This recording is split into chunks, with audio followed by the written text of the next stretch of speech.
Hey everyone, welcome back to our channel Tech Quest. I'm back with a new video, and in this video I'll be showing you the steps on how you can get the repost button on your TikTok.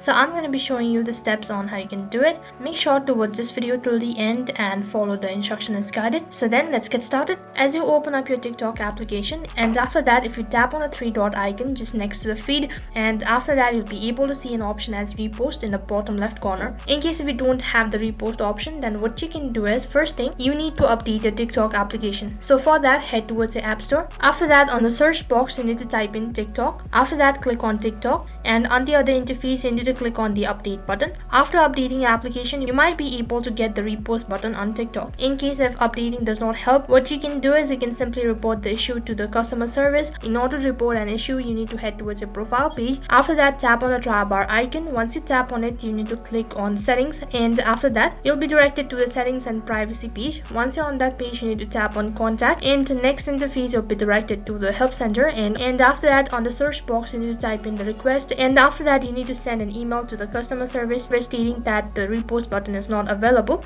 and within 2 to 3 days later you might be able to get the repost button on your TikTok. So that is how you can get the repost button on TikTok. That is all for this video. I hope the video was helpful. Make sure to like, share and subscribe to our channel. Thank you for watching.